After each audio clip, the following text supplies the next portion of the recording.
날이 새매 유대인들이 당을 지어 맹세하되 바울을 죽이기 전에는 먹지도 아니하고 마시지도 아니하겠다 하고 이같이 동맹한 자가 40여 명이더라. 대제사장들과 장로들에게 가서 말하되 우리가 바울을 죽이기 전에는 아무것도 먹지 않기로 굳게 맹세하였으니 이제 너희는 그의 사실을 더 자세히 물어보려는 척하면서 공회와 함께 천부장에게 청하여 바울을 너희에게로 데리고 내려오게 하라. 우리는 그가 가까이 오기 전에 죽이기로 준비하였노라. 바울의 생질이 그들이 매복하여 있다 함을 듣고 와서 영내에 들어가 바울에게 알린지라. 바울이 한 백부장을 청하여 이르되 이 청년을 천부장에게로 인도하라. 그에게 무슨 할 말이 있다. 천부장에게로 데리고 가서 죄수 바울이 나를 불러 이 청년이 당신께 할 말이 있다 하여 데리고 가기를 청하더이다. 천부장이 그의 손을 잡고 물러가서 조용히 묻되 내게 할 말이 무엇이냐? 유대인들이 공모하기를 그들이 바울에 대하여 더 자세한 것을 묻기 위함이라 하고 내일 그를 데리고 공회로 내려오기를 당신께 청하자 하였으니 당신은 그들의 청함을 따르지 마옵소서. 그들 중에서 바울을 죽이기 전에는 먹지도 않고 마시지도 않기로 맹세한 자 40여 명이 그를 죽이려고 숨어서 지금 다 준비하고 당신의 허락만 기다리나이다. 이에 천부장이 청년을 보내며 경계하되 이 일을 내게 알렸다고 아무에게도 이르지 말라. 할렐루야. 우리 사랑하는 사교구 성도 여러분, 한 주간 평안하셨나요? 갑작스러운 무더위와 그리고 코로나 때문에 많이들 힘들고 어려운 시간들 보내시는 줄 압니다. 그럴수록 우리 하나님 앞에 예배드리며 우리 하나님의 보호하심을 더욱더 간구할 수 있는 우리 믿음의 성도님들 되시기를 간절히 축원합니다. 말씀을 따라 믿음의 삶을 살아가는 사람들은요, 늘 숱한 공격의 대상이 됩니다. 사람들에게 미움을 받고 현실적인 어려움들을 겪으면서 그리고 또 영적인 공격에 노출되기도 하지요. 오늘 본문에 등장하는 사도 바울 역시 마찬가지입니다. 오늘 본문에 등장하는 바울은요, 최악의 위기를 맞이하게 됩니다. 바울을 죽이기 위한 암살단까지 조직이 되고요, 또 그의 생명을 위협하게 됩니다. 더 이상 바울은 예루살렘에 머물 수 없었습니다. 죽음의 위기에 처한 바울, 그러나 바울은요, 하나님을 의지하면서 지혜롭게 그 상황을 이겨냅니다. 그리고 하나님도 바울을 보호해 주시죠. 오늘 본문의 바울처럼 우리의 삶도 늘 어려움과 위기 앞에 놓여질 때가 있습니다. 이같이 위기 속에서 우리 믿음의 성도님들이 어떻게 대처하고 또 어떻게 해야 하나님의 보호심을 받을 수 있는지 오늘 함께 말씀을 나눌까 합니다. 먼저 우리는요, 우리가 사는 세상이 그리 호락호락하지 않음을 인정해야 합니다. 바울이 복음을 전하는 현장에는 늘 위험이 뒤따랐습니다. 예루살렘에서는요, 복음에 반대하고 또 바울을 증오하는 사람들이 그를 죽이고자 모여서 계획을 세우기까지 했습니다. 바울을 죽이기 전까지 먹지도 않고 마시지도 않겠다고 결의를 다지는 것만 봐도 그들이 바울을 향해서 얼마나 많은 징후를 가지고 있었는지를 알 수가 있습니다. 그리고 그들은요, 로마 구인인에 의해서 보호를 받고 있는 바울을 공회로 불러내 그가 이동하는 중에 습격하자는 구체적인 계획까지도 마련합니다. 그런데 여러분, 이들은 왜 바울에 대한 증오심을 가지고 바울을 죽이고자 했을까요? 바울이 정말 악한 일을 했나요? 아닙니다. 바울을 향한 증오와 바울을 죽이고자 하는 이유는 딱 한 가지입니다. 바울이 복음을 전했고 예수님을 전했기 때문입니다. 우리도 마찬가지입니다. 우리가 세상에서 믿음을 지키며 말씀대로 살아가려고 할 때 이게 참 쉽지 않다는 것을 느끼게 됩니다.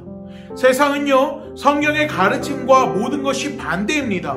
이웃을 사랑하되 원수까지도 사랑하라고 하는 것이 예수님의 사랑법이라면 세상은요, 눈에는 눈, 이에는 이, 기브 앤 테이크, 내가 받은 대로 갚아줘야 되고 경쟁해야 되고 성경을 위한 야구강식이 당연하게 생각되어지는 곳입니다. 그러다 보니까 믿음의 성도가 살아가기에는 힘들고 어려운 것이 바로 우리가 살고 있는 세상입니다. 어디 그뿐인가요? 성경에서 이야기하는 것처럼 이 세상은 영적으로도 위험한 곳입니다. 사탄이 우는 사자와 같이 먹잇감을 찾기 위해서 두루 다니고 있지요. 때문에 베드로전서 5장 8절에서 말하는 것처럼 우리는 늘 깨어 근신해야 한다라는 것입니다.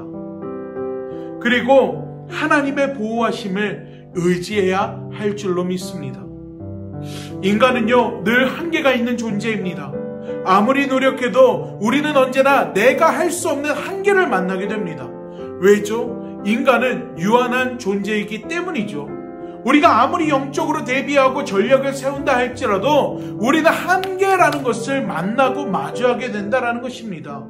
옛말에 10사람 도둑 하나 못 당한다는 말이 있습니다. 아무리 대비하고 대비해도 그것으로 모든 것을 막아낼 수가 없다는 것입니다. 때문에 우리는요, 하나님을 온전히 의지해야 합니다. 우리는요, 예수님을 온전히 의지해야 합니다. 우리는요, 성령의 인도하심을 온전히 따라 살아가야 합니다. 나는 유한한 존재이지만 하나님은 전지전능하신 분이시고 졸지도 아니하시고 주무시지도 아니하시는 분이시기에 주님께서 내가 생각하지 못한 방법과 하나님의 섭리대로 우리를 보호하시고 이끌어주시고 인도하여 주시고 때로는 방패가 되어주시고 때로는 산성이 되어주신다라는 것을 우리는 늘 기억해야 한다라는 것입니다. 우리 앞에 아무리 큰 문제가 있다 할지라도요, 우리 주님께서 보호하시고 인도하시고 이끌어주시며 해결해 주실 것이라는 믿음이 우리 안에 있으면 우리는 결코 흔들리지 않는다라는 것을 기억하시기 바랍니다. 그리고 그 믿음이 놀라운 역사를 가지고 옴을 믿으시기 바랍니다. 오늘 본문에 등장하는 사람들이 바울을 죽이려고 할 때 하나님은요, 그들의 손에 바울이 죽도록 내버려두지 않으셨습니다. 하나님은 그들의 음모가 바울의 조카를 통해서 드러나게 하심으로 바울을 보호해 주셨습니다. 유대인들의 암살 음모를 듣고 또 그들이 꾸미고 있다는 소식을 알게 된 바울은요, 이 사실을 천부장에게 알려야겠다라고 생각합니다. 이에 그는 한 백부장을 불러서 조카가 천부장을 만날 수 있도록 조처해달라고 이야기합니다. 바울은 비밀을 유지하기 위해 백부장에게는 이 사실을 누설하지 않았습니다. 오직 조카가 천부장을 직접 만나 이 음모를 전하게 하였습니다. 즉, 이 일에 신중을 기하는 바울의 모습을 볼 수가 있습니다. 천부장은 교권을 가진 사내들이 공의원들과 결탁하지 않은 권력자였습니다. 여러분, 만약에 천부장이 대제사장들, 장로들과 내통했다면 바울의 목숨은 위험했을 것입니다. 하지만 하나님은요, 바울이 로마에 가서 복음을 전하도록 계획하셨고 또 천부장의 바울의 조카의 말에 귀를 기울이도록 하셨습니다. 그리고 천부장은 바울의 보호자가 되어줍니다. 다시 말해 천부장은 하나님의 계획대로 바울이 살아서 로마에 들어갈 수 있도록 돕는 이가 되었다는 것입니다. 우연처럼 보이는 이 상황, 사실 모두 하나님의 온전한 계획과 섭리 속에서 진행되게 하셨다라는 것을 믿으시기 바랍니다. 기적적인 섭리로 성도를 보호하는 것이 하나님의 방법이고 하나님의 뜻입니다. 우리 믿음의 성도들은요, 늘 나와 함께 하시는 하나님을 의지하며 내 생각과 방법과 논리와 지식으로 이해할 수 없는 상황 가운데에서도 순종하는 믿음이 있어야 할 줄로 믿습니다. 하나님을 믿기에, 예수님을 전했기에 공격을 받은 바울이었지만 바울이 그 가운데서 하나님을 더욱더 의지했을 때 그 삶을 하나님이 지키시고 보호하시며 사용하였던 것처럼 오늘날 우리 믿음의 성도들 역시 하나님의 선하신 뜻과 계획하심 속에서 인도하시고 이끌어주심을 기억하며 늘 믿음으로 승리할 수 있는 여러분이 되시기를 간절히 축원합니다. 특히나 코로나라는 예상하지 못한 어려움 속에 있는 우리 믿음의 성도 여러분, 오늘 여러분의 마음 가운데 바울과 같은 믿음이 있어 하나님을 더욱 의지하고 또 놀라운 역사의 주인공으로, 축복의 주인공으로 하나님의 선하신 섭리와 계획을 경험할 수 있는 여러분이 되시기를 간절히 소원합니다. 오늘 우리 마음 가운데 이 바울의 믿음이 함께하길 원합니다. 우리 하나님은요, 우리를 그저 가만히 내버려 두시는 것이 아니라 우리 눈에 보이지 않는 순간에도 우리와 함께 하시며 당신의 뜻과 섭리 가운데서 우리 인생을 이끌어 주시고 인도하고 계심을 늘 기억하시기 바랍니다.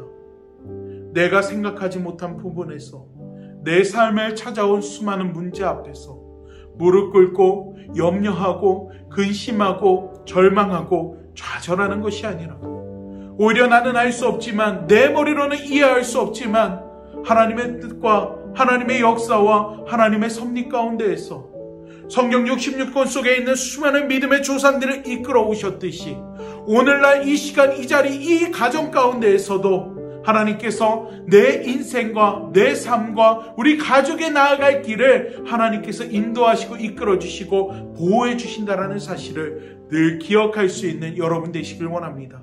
여러분, 내 삶에 내 문제가, 내 앞에 놓여져 있는 수많은 어려움들이 더 이상 해결할 수 있는 방법이 없는 것처럼 느껴지십니까? 여러분, 그 순간 하나님 앞에 무릎 꿇고 기도할 수 있는 여러분이 되기를 원합니다. 하나님께서 하나님의 방법으로 놀라운 일들을 이루어 주시며 우리 앞에 놓여 있는 문제들을 문제되지 아니하고 오히려 하나님의 은혜로서 축복으로, 놀라운 은혜와 축복을 우리 입술로 간증할 수 있는 그날이 오게 될 줄로 믿습니다. 우리 함께 기도하도록 하겠습니다. 사랑의 하나님, 오늘도 함께 예배하게 하심에 감사를 드립니다. 오늘 본문 속에 사도 바울은 분명 위기 가운데 있었지만 그 위기를 하나님의 은혜와 능력과 섭리와 계획하심 속에서 오히려 변화시켜 주셔서 천부장이 바울을 보호하는 보호자가 되게 하시고, 또 로마로 아버지 주님, 이 바울이 건너가 복음을 전할 수 있는 그 기반을 아버지 주님께서 닦아주시고 또한 인도하여 주시는 것을 우리가 말씀을 통해 봅니다. 하나님, 우리가 이 땅을 살아갈 때 우리도 바울과 같이 수많은 어려움과 수많은 문제 앞에 서게 될 때가 있습니다. 하나님, 그러나 그 순간 우리의 생각과 우리의 방법으로 그 문제 앞에 염려하고 근심하고 떨며 두려워하는 것이 아니라 오히려 그 상황 가운데서 역사하신 하나님을 바라보고 의지하며 사도 바울과 같이 주님을 더욱더 굳건하게 붙들고 나아갈 수 있는 저희들이 될 수 있도록 하나님 도와주시옵소서. 코로나로 인하여서 하나님 어려움 겪는 많은 가정들이 있습니다. 하나님, 그 가정들 아버지, 그 가정마다 하나님께서 함께하여 주시사 문제가 문제되는 것이 아니라 오히려 문제를 변화시켜 놀라운 은혜와 축복으로 인도하시는 하나님의 역사를 경험하게 하여 주시고, 오히려 이 사건들을 통하여서, 이 어려움들을 통하여서 하나님의 살아계심을 그 삶 속에서 느끼고 경험하며 입술을 통해서 하나님께서 도우시고 해결하셨다라는 믿음의 고백과 간증이 끊이지 않는 우리 성도님들 될 수 있도록 주님 도와주시옵소서. 하나님, 오늘도 주님 앞에 예배합니다. 이 예배가 주님의 놀라운 축복의 씨앗이 되기를 원합니다. 예배하는 우리 믿음의 성도님들 각 가정마다 하나님께서 준비하신 크고 놀라운 은혜를 허락하여 주시고, 늘 말씀 따라 그 말씀으로 승리할 수 있는 우리 성도님들 될 수 있도록 하나님 함께하여 주시옵소서. 예수님의 이름으로 기도하옵나이다. 아멘.